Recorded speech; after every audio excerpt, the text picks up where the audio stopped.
শের খুদা রাদিয়াল্লাহু তাআলা এর পরিচয় কি? মাওলা আলী শের খুদা রাদিয়াল্লাহু তাআলার পরিচয় যদি আপনাদেরকে দিতে যাই, সংক্ষিপ্তভাবে যদি বলি, পৃথিবীর মধ্যে একজন মাত্র ব্যক্তির জন্ম হয়েছে কাবা ঘরের ভিতরে, তিনি হচ্ছেন মাওলা আলী শের খুদা রাদিয়াল্লাহু তাআলা। বলেন সুবহানাল্লাহ।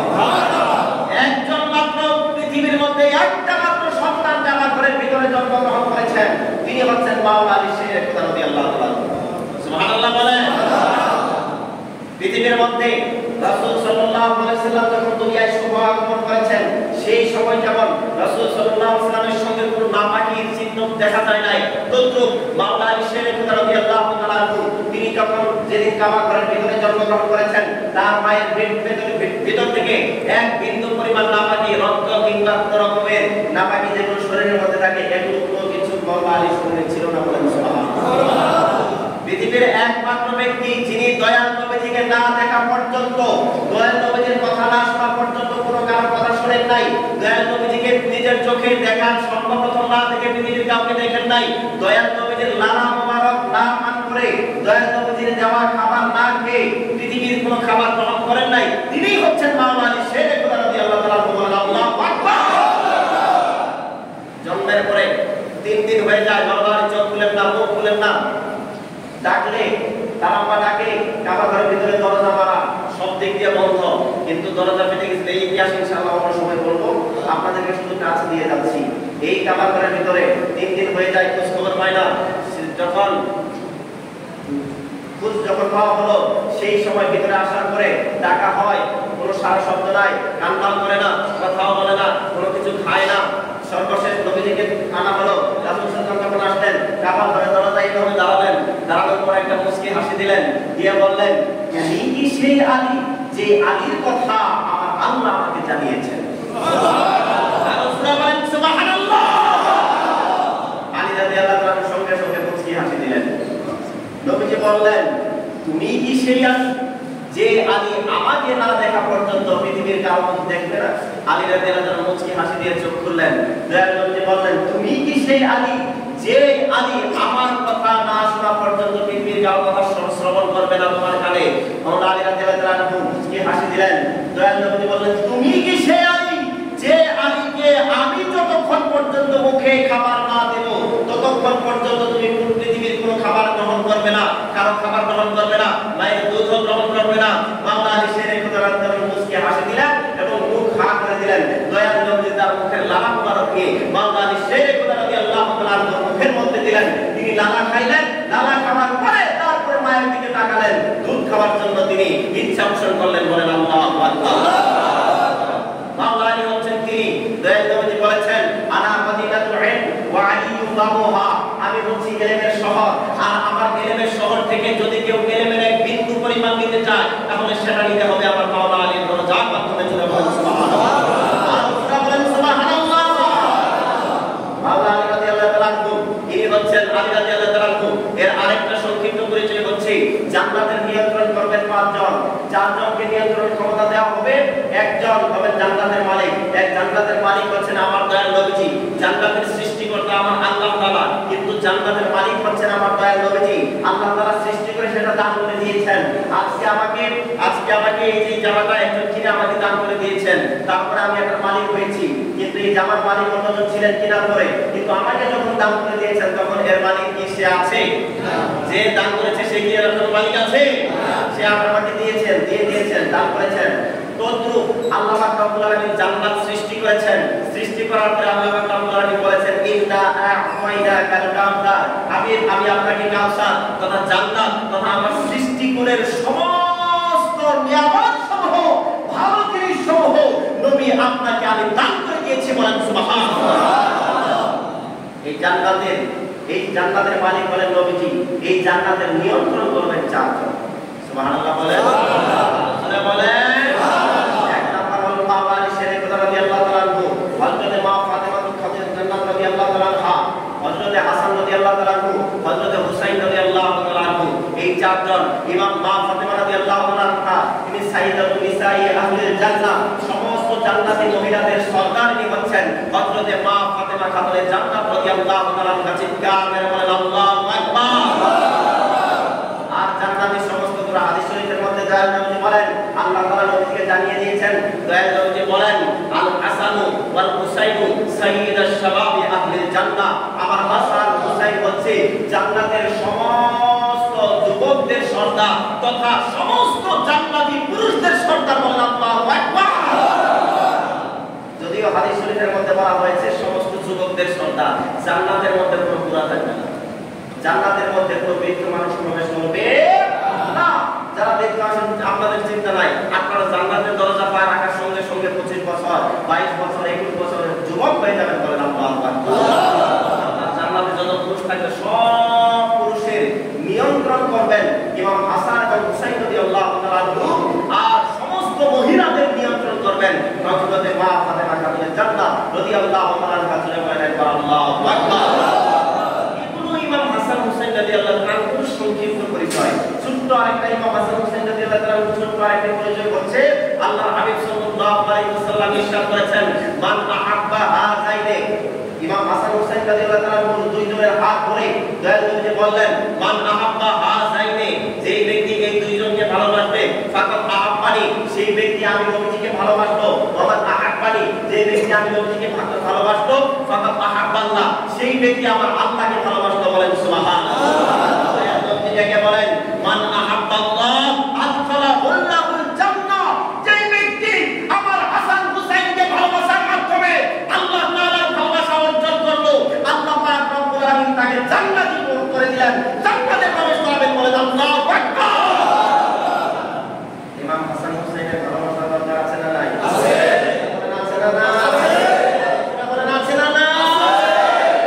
জানি না কেমন করে ছিলেন নবী সোনার মদিনায়, জানি না কেমন করে ছিলেন নবী সোনার মদিনায়, যে সময় এই জিদের দল হুসাইনের গলায় তলোয়ার চালায়, হে হুসাইন নবীজির আওলাদ সালাম জানায়, মোরা আপনায় সালাম জানায়, মোরা আপনায়।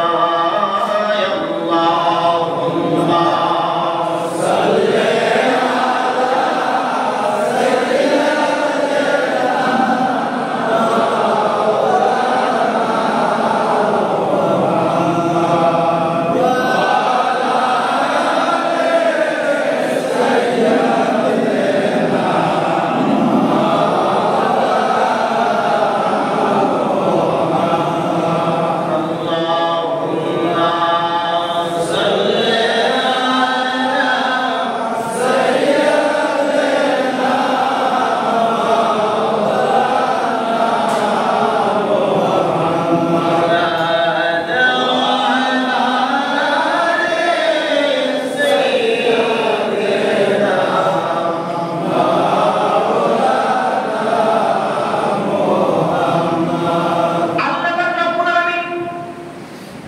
ইমাম হাসান হুসাইন রাদিয়াল্লাহু তাআলা সম্পর্কে কোরআন হাদিস শরীফের মধ্যে ইরশাদ করে দিয়েছেন, ইমাম হাসান হুসাইন রাদিয়াল্লাহু তাআলা কে আমার আল্লাহ পাক রব্বুল আলামিন স্বয়ং ভালোবাসে।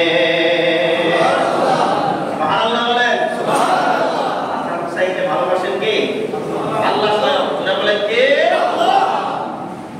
সেই জন্য কিতাব খুললে পাওয়া যায় ইমাম হাসান হুসাইন রাদিয়াল্লাহু তাআলা নবী পরিবার বন্ধকে নবীজির আপনার পায়াতে যদি কোনো ব্যক্তি সালাম না দেয়, আমাদের মধ্যে যদি তাদের উপর দরুদ শরীফ পাঠ না করে, আল্লাহর হাবিব বলেন সেই ব্যক্তির নামাজ আমার আল্লাহর দরবারে কবুল হবে না। নাউযুবিল্লাহ বলেন। নাউযুবিল্লাহ বলেন। নাউযুবিল্লাহ। আমাদের মধ্যে ইমাম হাসান হুসাইন রাদিয়াল্লাহু তাআলার উপর দরুদ শরীফ যদি কোনো ব্যক্তি না পড়ে তাহলে তার নামাজ হবে না। আপনারা কি ইমাম হাসান হুসাইনের উপর দরুদ পড়েন? পড়েন না? আমাদের মধ্যে পড়েন, অবশ্যই পড়েন, কিন্তু আপনারা অর্থ না জানার কারণে, আরবি ভাষার অর্থ না জানার কারণে খুঁজে পাচ্ছেন।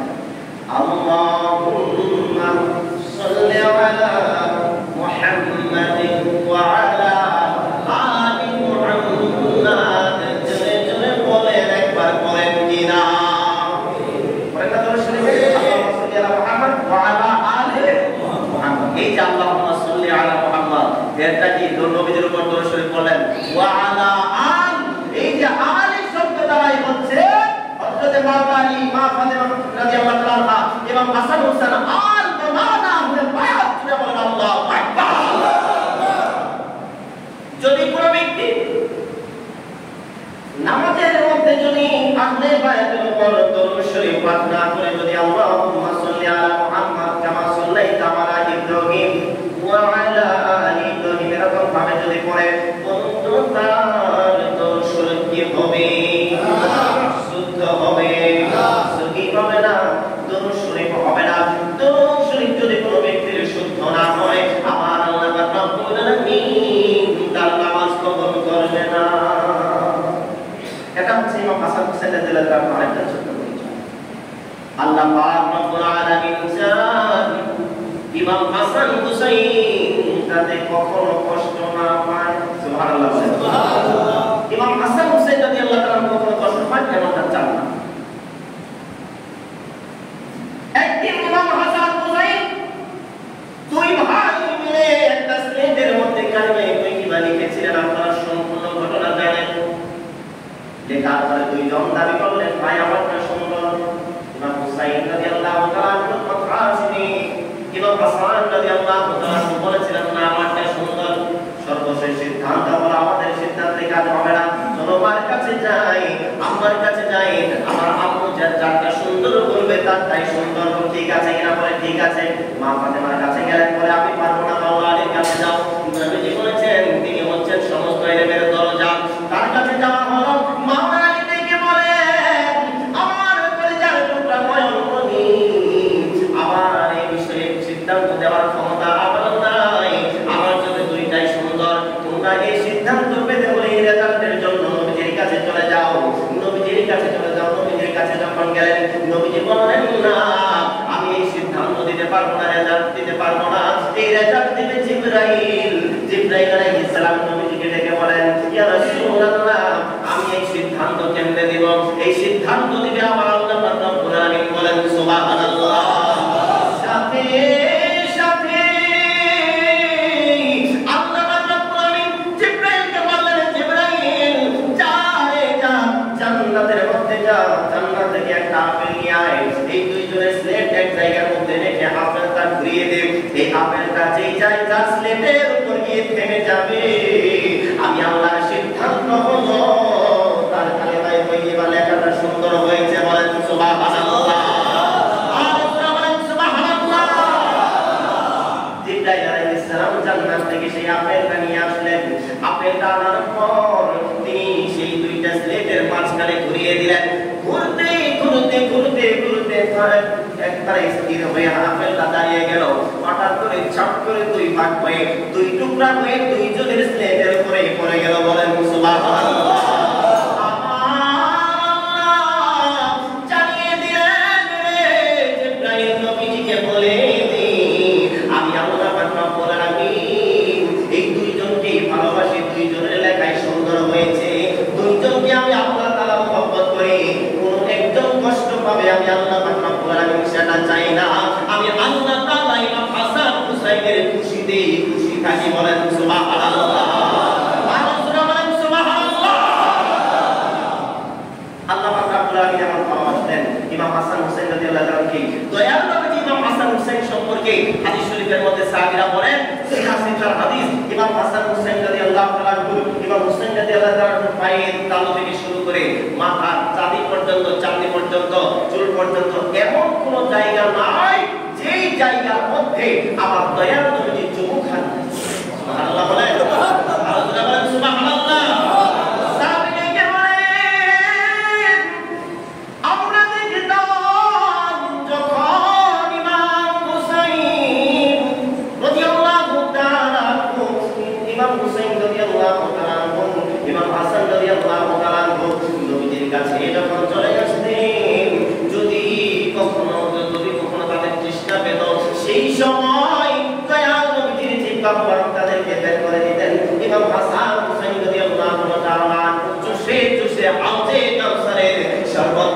করতেন, তৃষ্ণা মিটাইতেন। বলেন সুবহানাল্লাহ। দয়াল নবীজির নিকটে যখন ইমাম হাসান হুসাইন রাদিয়াল্লাহু তাআলা আসতেন, দয়াল নবীজি তাদেরকে টেনে বুকের মধ্যে নিতেন। দয়াল নবীজি ইমাম হাসান এবং হুসাইন রাদিয়াল্লাহু তাআলা জিহ্বা মুবারক চুষে চুষে লালাপান করতেন। বলেন সুবহানাল্লাহ। ইমাম হাসান হুসাইনের জিহ্বা চুষে লালাপান করতেন আমার দয়াল নবীজি। বলেন আল্লাহু আকবার। হাজারো নানা আছেন এই আজকে এই মসজিদের মধ্যে, খাজা বাবা এনায়েতুল্লাহ রহমাতুল্লাহ আলাইহি প্রতিষ্ঠিত এই মসজিদের মধ্যে হাজারো নানা আছেন। এখানে কোন একটি নানা আজকে মসজিদে হাত তুলে বলতে পারবেন আপনার নাতি নাতনির জিহ্বা চুষে চুষে লালা কয়দিন খেয়েছেন? তুলেন তো একজন হাত, যে আপনার নাতির মুখের জিহ্বা চুষে চুষে লালা পান করছেন। একজন নাই, হাজারো হাজার হাজার এই হাজারো মুসল্লির মধ্যে একজন নানা পেলাম না। এখন চিন্তা করে দেখেন দয়াল নবীজি ইমাম হাসান হুসাইন রাদিয়াল্লাহু তাআলাকে কতটুকু ভালোবাসতেন।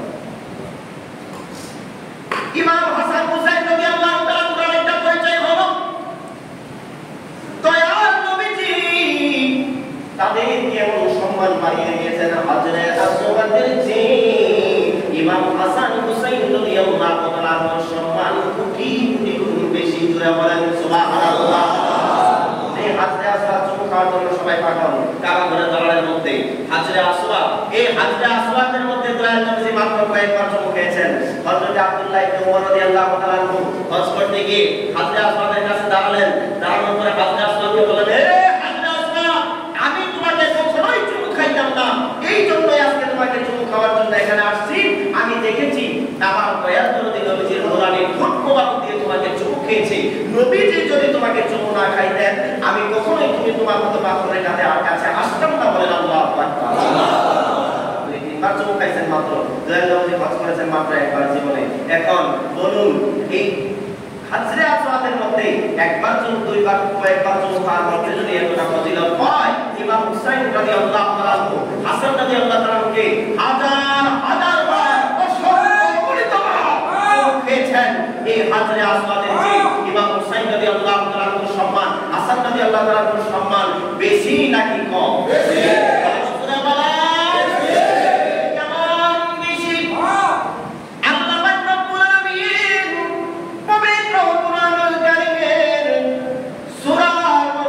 আহজাবের 33 নম্বর আয়াতে কারিমার মধ্যে আল্লাহ রাব্বুল আলামিন তাদের সঙ্গে ডেকে বলেন, ইন্নামা ইউরিদুল্লাহু লিইউযহিবা আনকুমুর রিজসা আহলাল বাইতি ওয়া ইউতাহহিরাকুম তাতহীরা।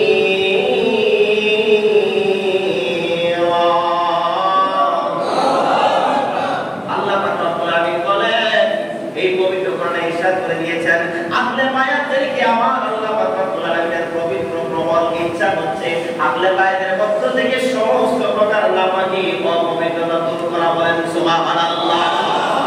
আল্লাহ পাক রব্বুল আলামিন এই আয়াতে কারিমার মাধ্যমে সূরা আহজাবের 33 নম্বর আয়াতে কারিমার মাধ্যমে ইরশাদ করে দিয়েছেন আহলে বায়াতকে, নবীর বংশকে কিয়ামত পর্যন্ত এবং মাহদী আলাইহিস সালাম পর্যন্ত নবীর যত বংশ আসবেন সবাই হচ্ছে পুত পবিত্র, কোন রকমের নাপাকি নাজাসা তাদেরকে স্পর্শ করবে না। সূরা বলেন আল্লাহু আকবার। আল্লাহ তাআলা ঘোষণা কোরআনের মধ্যে সূরা আহজাবের 33 নম্বর আয়াতে বলে দিয়েছেন। আবার সূরা শুরার 23 নম্বর আয়াতে কারিমার মাধ্যমে আল্লাহ পাক রব্বুল আলামিন এই আহলে বায়াতকে মহব্বত করা, ভালোবাসা উম্মতের উপর ফরজ করে দিয়েছেন। সুবহানাল্লাহ। সূরা বলেন সুবহানাল্লাহ। হাসান হুসাইনকে ভালোবাসা কি ফরজ? ইমাম হাসান হুসাইন রাদিয়াল্লাহু তাআলাকে ভালোবাসা কি ফরজ? ফরজ। এজিদকে ভালোবাসা কি হারাম। ফরজের বিপরীত কি হারাম। ফরজের বিপরীত কি হারাম। এজিদের পরিচয় দিব আমি আজকে দাঁড়াইছি ইমাম হাসান হুসাইন এবং এজিদের পরিচয় সংক্ষিপ্তভাবে দেওয়ার জন্য। এজিদের পরিচয়টা একটু পরে আসতেছে। সম্মানিত উপস্থিতি, ইমাম হাসান হুসাইন রাদিয়াল্লাহু তাআলাকে আল্লাহ ভালোবাসেন, আল্লাহ তাআলা ভালোবাসেন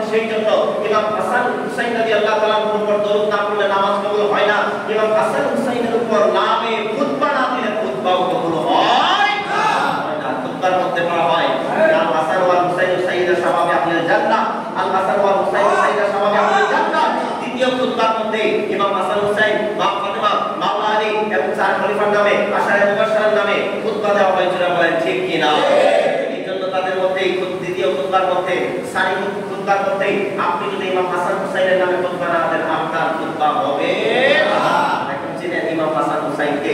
সম্মানিত উপস্থিতি, ইমাম হাসান হুসাইনকে, ইমাম হুসাইনকে আল্লাহর হাবিব সাল্লাল্লাহু আলাইহি ওয়াসাল্লাম কেমন ভালোবাসতেন। আল্লাহর হাবিব সাল্লাল্লাহু আলাইহি ওয়াসাল্লামের একজন শিশু সন্তান ছিলেন, নাম ছিল ইব্রাহিম আলাইহিস সালাম। ইব্রাহিম রাদিয়াল্লাহু তাআলা বাবা ইব্রাহিম নাম রেখেছিলেন, তার নাম ছিল ইব্রাহিম। ছোট বাচ্চা দুইজনকে নিয়ে ইমাম হুসাইন রাদিয়াল্লাহু তাআলাকে ডানার উপর বসিয়ে হযরত ইব্রাহিম রাদিয়াল্লাহু তাআলাকে বারান্দার মধ্যে বসিয়ে আদর করতেছেন।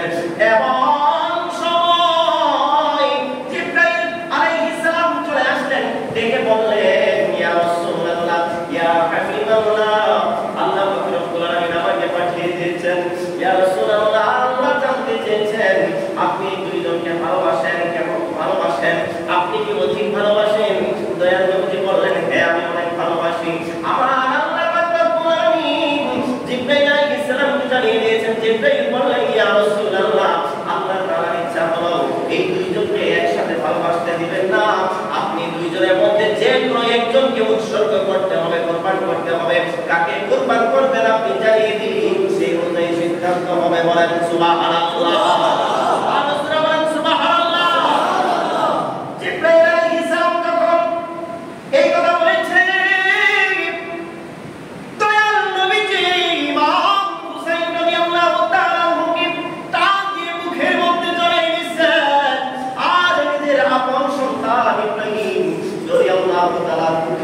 তাকে কাছে নিলেন, মাথায় হাত বুলাচ্ছেন, ইব্রাহিমকে ডেকে বলে, জিবরাইল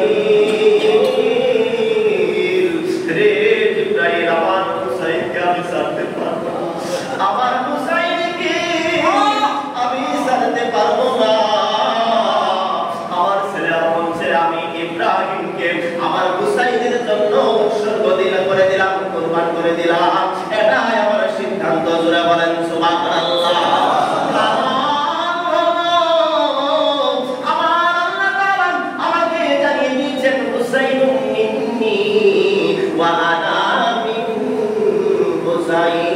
আমার থেকে হুসাইন আর আমি নবী স্বয়ং হুসাইনের মাধ্যমে এসেছি। বলেন সুবহানাল্লাহ। হুসাইনুম মিন্নি, হুসাইন আমার থেকে এসেছে, ওয়া আনা মিন হুসাইন, এবং আমি হুসাইন থেকে আসবো। এই হাদিসের অর্থ হচ্ছে, দয়াল নবীজি বলেন, এই হাদিসের ব্যাখ্যা হচ্ছে ইসলাম ধর্ম এসেছে নবীর মাধ্যমে, নবীর মাধ্যমে ইসলাম এসেছে, এবং হুসাইন রাদিয়াল্লাহু তাআলা নবীর মাধ্যমে, এবং এই হুসাইনের মাধ্যমে পুনরায় ইসলাম আসবে। হুসাইন যদি না থাকে তাহলে পৃথিবীতে ইসলাম থাকবে না। সেই জন্য হুসাইনের আরেক নাম হচ্ছে ইসলাম। হুসাইন মানে কি? ইসলাম। হুসাইন মানে কি? ইসলাম। হুসাইন মানে ইসলাম। হুসাইনের আরেক পরিচয় হচ্ছে দ্বীন।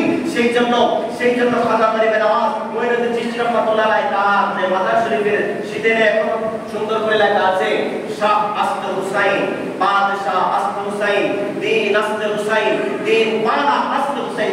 সুবহানাল্লাহ। বাদশাহ ইমাম হুসাইন রাদিয়াল্লাহু তাআলা এবং ইসলাম ধর্ম ইমাম হুসাইন রাদিয়াল্লাহু তাআলা কি ধর্ম? ইমাম হুসাইন রাদিয়াল্লাহু তাআলা ওই দ্বীন। জুড়ে বলেন সুবহানাল্লাহ। আমার সম্মানিত উপস্থিতি, দয়াল নবী ইমাম হুসাইন রাদিয়াল্লাহু তাআলাকে মহব্বত করে আপন সন্তানকে কুরবান করে দিয়েছেন। 3 দিন পরে ইব্রাহিম রাদিয়াল্লাহু তাআলা ইন্তেকাল করলেন, শিশু বাচ্চা নবীজির। তখন 3 দিন পরে তারপর থেকে যখন ইমাম হুসাইন রাদিয়াল্লাহু তাআলা নবীজির কাছে আসতেন, দয়াল নবী তাকে বলতেন, এই সাহাবীরা তোমরা সাক্ষী থাকো, এই হুসাইনের জন্য আমি আমার সন্তান ইব্রাহিমকে কুরবান করলাম। সুবহানাল্লাহ। এটাই হচ্ছে ইমাম হুসাইন রাদিয়াল্লাহু তাআলা দয়াল নবীজির কাঁধের মধ্যে ওঠা 3জন মাত্র পুরুষ দয়াল নবীজির কাঁধে ওঠার অনুমতি পেয়েছিলেন। একজন হচ্ছেন মাওলা আলী শেরে খুদা রাদিয়াল্লাহু তাআলা ফতহে মক্কার দিন সবচেয়ে উঁচু সেই কাবাঘরের মধ্যে যে মূর্তিটা ছিল, সেটা দয়াল নবীজির কাঁধের মধ্যে উঠে মাওলা আলী সেটা টেনে সেটাকে আঘাত করে ভেঙেছেন। আর ইমাম হাসান হুসাইন রাদিয়াল্লাহু তাআলা এই 3 জন, মাওলা আলী শেরে খুদা, ইমাম হাসান হুসাইন, এই 3 জন ব্যতীত দয়াল নবীজির শরীর মোবারকে হাত দেওয়া, আঘাত করা, পা রাখা সমস্ত কিছু হারাম করেছেন। মাত্র এই 3 জনের জন্য নবীজির কাঁধে ওঠা পর্যন্ত আল্লাহ তাআলা হারাম করেছেন। সুবহানাল্লাহ। ইমাম হাসান হুসাইন, মাওলা আলী শেরে খুদা রাদিয়াল্লাহু তাআলা দয়াল নবীজির সাহাবীরা বলেন, আপনাদের দেখেছি ইমাম হাসান ইমাম হুসাইন রাদিয়াল্লাহু তাআলা নবীদের বুকের উপর পা রেখে পা বানাইতেন। সুবহানাল্লাহ বলেন, আপনারা বলেন সুবহানাল্লাহ। এখন আপনাদের নাতিরা জাগতে থাকে, আপনাদের সন্তানরা জাগতে থাকে, বুকের মধ্যে আপনার পা রেখে তারা লাফালাফি করে লাফতে যায়, এরকম যেমন করে থাকে ইমাম হাসান হুসাইন যার নবীজির কাঁধে উঠেছেন, বুকের মধ্যে পা রেখেছেন, এরকম ভাবে সম্মান দিয়েছেন। সম্মানিত উপস্থিতি, ইমাম হাসান হুসাইন রাদিয়াল্লাহু তাআলা আনহুর সুপারিশ ব্যতীত কেউ আল্লাহর জান্নাতে যাবে না। এখন আসুন যে আয়াতে কারিমা তিলাওয়াত করেছিলাম সেই আয়াতে আলোচনা করতে পারলাম না। আল্লাহ বলেছেন ইন্নাল্লাযীনা ইউযুনাল্লাহা ওয়া রাসূলাহু লা'নাহুমুল্লাহু ফিদ দুনিয়া ওয়াল আখিরাহ। যারা আল্লাহ এবং তার রাসূলকে কষ্ট দেয় তাদের জন্য দুনিয়া এবং আখিরাতের মধ্যে আল্লাহ তাআলা লানত দিয়েছেন। দুনিয়া এবং আখিরাতের মধ্যে আল্লাহ কি দিয়েছেন? লানত দিয়েছেন কাদেরকে? যারা আল্লাহ এবং তার রাসূলকে কষ্ট দেয়। যারা আল্লাহ এবং তার রাসূলকে কষ্ট দেয় তাদেরকে কে লানত দিয়েছেন? আল্লাহ। এখন আসুন দয়াল নবীজির প্রিয় নাতি ইমাম হুসাইন রাদিয়াল্লাহু তাআলার মুখে যখন নির্মম হবে সেই কারবালা যখন শহীদ করে দেওয়া হবে, পানি বলে চিৎকার করে ইমাম হুসাইন রাদিয়াল্লাহু তাআলা শিশু পুত্র আলী আকবর তখন শহীদ হয়ে গেলেন। পিতার বুকের মধ্যে আলী আকবর কাফের বাহিনী তীর মারল, তীর এসে পানির পরিবর্তে গলার মধ্যে তীর লেগে গলা ছিদ্র হয়ে গেল। নিজ হাতে বাবা যখন আপন শিশু সন্তানের গলা থেকে তীর টেনে বের করলেন, পরন্ত ইমাম হুসাইন রাদিয়াল্লাহু তাআলা কিসের তখন শান্তি পেয়েছেন না কষ্ট পেয়েছেন? জোরে বলেন। ইমাম হুসাইন রাদিয়াল্লাহু তাআলা যদি কষ্ট পেয়ে থাকেন, আমার নবীজি কি আরাম পাইছে? না। জোরে বলেন। না। আমার নবীজি যদি কষ্ট পেয়ে থাকে, আল্লাহ কি কষ্ট পায় না? তাহলে ইমাম হুসাইন রাদিয়াল্লাহু তাআলাকে ভালোবাসা যেমন আল্লাহকে ভালোবাসা, ইমাম হুসাইন রাদিয়াল্লাহু তাআলাকে কষ্ট দেয়া আল্লাহকে কষ্ট দেয়া। ওই যে হাদিসটা বলেছিলাম মান আহাব্বাল হাসানা ওয়াল হুসাইনা ফাকাদ আহাব্বানি ওয়া মান আহাব্বানি ফাকাদ আহাব্বাল্লাহ ওয়া মান আহাব্বাল্লাহ আদখালাহুল্লাহুল জান্নাহ। এই হাদিসের পরের অংশ হচ্ছে মান আবাদাল হুমা মান আবাদা হুমা। যে ব্যক্তি ইমাম হাসান হুসাইনের সঙ্গে শত্রুতা করলো, তাদেরকে কষ্ট দিল, তাদের সঙ্গে দুশমনি করলো, ফাকাদ আহাব্বানি, তারা প্রকৃতপক্ষে আমি নবীর সঙ্গে যে ব্যক্তি আমি নবীজির সাথে দুশমনি করলো, আমি নবীজিকে কষ্ট দিল, তারা প্রকৃতপক্ষে আমার হাসান হুসাইনের মাধ্যমে আমার আল্লাহকে কষ্ট দিল। বলেন নাউযুবিল্লাহ। আল্লাহর হাবিব বলেন মান আবদাল্লাহ আদখালাহুল্লাহুন নার। যে ব্যক্তি ইমাম হাসান হুসাইনকে কষ্ট দেওয়ার মাধ্যমে আল্লাহকে কষ্ট দিল, আল্লাহ পাক রব্বুল আলামিন তাদেরকে জাহান্নামে প্রবেশ করাবেন। বলেন নাউযুবিল্লাহ।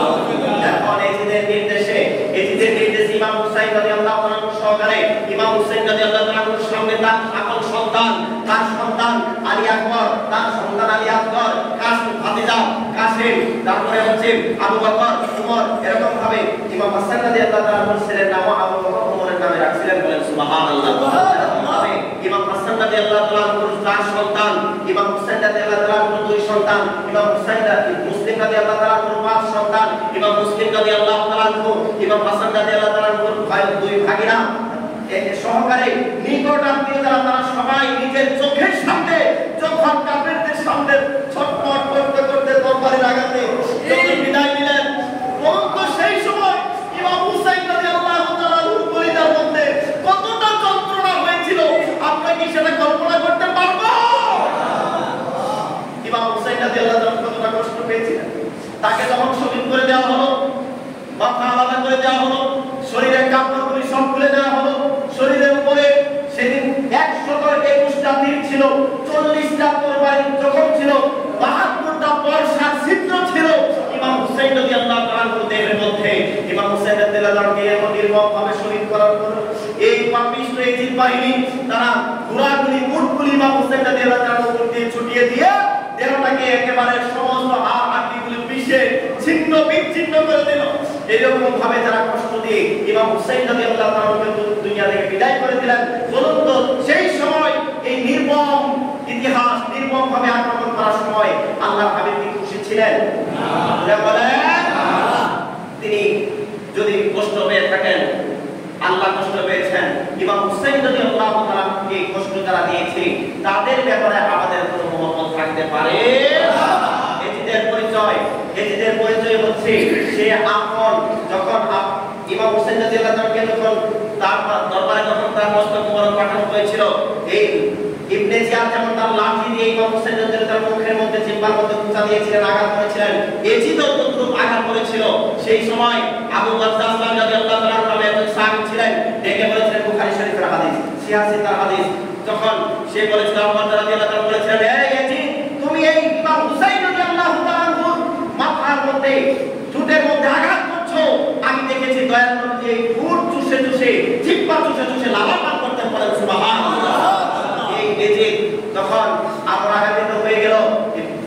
সেই পুরো শহরের মধ্যে 3 দিন পর্যন্ত তাকে ঘোরানো হয়েছে, উড়িয়ে উড়িয়ে রাজপথের মধ্যে, বর্ষার মধ্যে মাথা কেটে রাজপথে ঘোরানো হয়েছে। সর্বশেষ তার প্রাসাদের মেন ফটকের মধ্যে ইমাম হুসাইন রাদিয়াল্লাহু তাআলার মাথা মোবারক ঝুলিয়ে রাখছে। বলেন নাউজুবিল্লাহ। এটা কি এরকম ব্যবহার করেছে ইমাম হুসাইন রাদিয়াল্লাহু তাআলার সঙ্গে? এবার এই এজিদের পরিচয় হচ্ছে ইমাম হুসাইন রাদিয়াল্লাহু তাআলাকে শাহাদাত করার পরে মক্কা মদিনার মানুষ যখন ধিক্কার দেওয়া শুরু করলো, তার পায়ের আঘাত করা শুরু করলো, তখন সে মুসলিম ইবনে উকবা নামক সেনাবাহিনীর মাধ্যমে 20,000 সৈন্য দিয়ে 12,000 পদান্তরে 20,000 পদান্তরে 22,000 সৈন্য দিয়ে মক্কা মদিনা আক্রমণ করার জন্য পাঠিয়ে দিল। মক্কা মদিনা শরীফ আক্রমণ করে সেই সময় 1700 আনসার, মুহাজির এবং বিশিষ্ট তাবেঈগণকে ধরে ধরে হত্যা করা হয়েছে। 10,000 নিরীহ মানুষদেরকে হত্যা করা হয়েছে, শিশু নারীদেরকে হত্যা করা হয়েছে। 3 দিন পর্যন্ত এই এজিদের নির্দেশে তার বাহিনী মুসলিম ইবনে উকবার নেতৃত্বে এই 20,000 সৈন্যবাহিনী মদিনা শরীফের মধ্যে নারী যত রকম নারী ছিল, যুবতী ছিল, সমস্ত মহিলাদেরকে 3 দিনের জন্য হারাম করে তাদের সম্ভ্রম নষ্ট করেছে। যেটা বলেন নাউজুবিল্লাহ। এই হলো এজিদের কুকীর্তি। মসজিদে নববীর মধ্যে উট পুরা বেঁধে মসজিদে নববী নামাজ করে দেওয়া হয়েছে, মিম্বারের মধ্যে উট গরু দিয়ে প্রস্তাব পায়খানা করানো হয়েছে, নামাজ করে দেওয়া হয়েছে, নামাজ পড়তে দেওয়া হয় নাই, আক্রমণ করে এরকম ভাবে মদিনাবাসীকে কষ্ট দিয়েছে। বলুন সেই এজিদ কি খুবই ভালো ছিল? না বলেন। এই এজিদ এইরকম ভাবে মদিনাবাসীকে 10,000 এবং সাহাবী তাবেঈ তাদেরকে উৎসাহিত করে দিল। মসজিদে নববীতে আক্রমণ করা হলো, মসজিদে নববীকে নাপাক করলো। কোন ঈমানদার, কোন মুসলমান কি এটা করতে পারে? এটা কাফেরদের কাজ। এই কাজ করা কারণে কাফের। বুখারী শরীফের হাদিসের মধ্যে দয়াল নবী বলেছেন, যে ব্যক্তি মদিনা শরীফের একটা গাছের পাতা ছিঁড়বে, একটা গাছকে কষ্ট দিল, সেই ব্যক্তির উপর আল্লাহর লানত, ফেরেশতাদের লানত, আমি নবীর লানত এবং সমস্ত ঈমানদারদের লানত এবং সমস্ত সৃষ্টি জগতের লানত সেই ব্যক্তির উপর, যে ব্যক্তি মদিনা শরীফের একটা গাছকে কষ্ট দেয়। সুবহানাল্লাহ বলেন। একটা গাছের পাতা ছিঁড়া, একটা গাছকে বিনা কারণে কষ্ট দেওয়া যদি এতটা অপরাধ হয়, যারা মদিনা শরীফের ঈমানদারদেরকে এরকম ভাবে কষ্ট দিল, নবী সাল্লাল্লাহু আলাইহি ওয়াসাল্লামের পরিবারবর্গকে বেআব্রু করা হলো, তাদের চাদর করে টেনে নিয়ে পুরো দেওয়া হলো, কষ্ট দেওয়া হলো, বেআব্রু করে বেঁধে কষ্ট দিয়ে তাদেরকে নিয়ে যাওয়া হলো, তাদের প্রতি কি আল্লাহ রাসূল খুশি? যারা এই খারাপ কাজ করলো তাদেরকে কি আমরা মুসলমান বলতে পারি? পারি না। শুধু এই মদিনা শরীফে আক্রমণ করে নাই, মক্কা শরীফের মধ্যে আক্রমণ করেছে। মক্কা শরীফে আক্রমণ করে বেঞ্জামিন নামে কামড় দিয়ে মক্কা শরীফে আক্রমণ করার পরে মক্কা শরীফের সেই কাবা ঘরের ছাদ ভেঙে দেওয়া হয়েছে, দলান ফাটিয়ে দেওয়া হয়েছে, আগুন জ্বালিয়ে দেওয়া হয়েছে। কাবা ঘরের ভিতরে কিছু বরকতময় জিনিস ছিল এবং কাবা ঘরের গিলাফ সব কিছু পুড়িয়ে ছাই করে দেওয়া হয়েছে এজিদের নির্দেশে। বলুন তো এই এজিদ কি মুসলমান হতে পারে? না। কাবা ঘরে যে আক্রমণ করে সেই কি মুসলমান হতে পারে? বাংলার জমিনে যেই সকল আলেম নামে কুলাঙ্গার, তাদেরকে কুলাঙ্গারি করি আমি শান্তি পাই, তাদেরকে মুসলমান বলে শান্তি পাই না, কষ্ট পাই। কারণ হচ্ছে এজিদকে যারা মুসলমান মনে করবে না, এজিদকে যারা কাফের মনে করবে না, তারাও কাফের।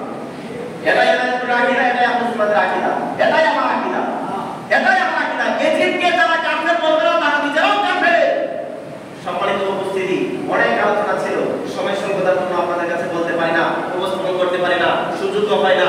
সম্মানিত উপস্থিতি, এজিদের পরিচয়, আমার পরিচয় জানবেন? এজিদের পরিচয়, সে যখন ইমাম হুসাইন রাদিয়াল্লাহু তাআলাকে শাহাদাত করে দেওয়ার পরে সে সমকামিতাকে বৈধ করে দিল। সে মা এবং আপন বোনের সাথে বৈবাহিক সম্পর্ক স্থাপন করেছে। নাউজুবিল্লাহ বলেন। দলিল আছে, কয়টা দলিল লাগবে? আমি মুফতি আমিনুল ইসলামের কাছে নিয়ে যান, আমি মুফতি আমিনুল ইসলামের কাছে নিয়ে যান, আলেপুর দরবার শরীফ থেকে নিয়ে যান। এজিদ আপন মা এবং বোনের সাথে বৈবাহিক সম্পর্ক স্থাপন করেছে।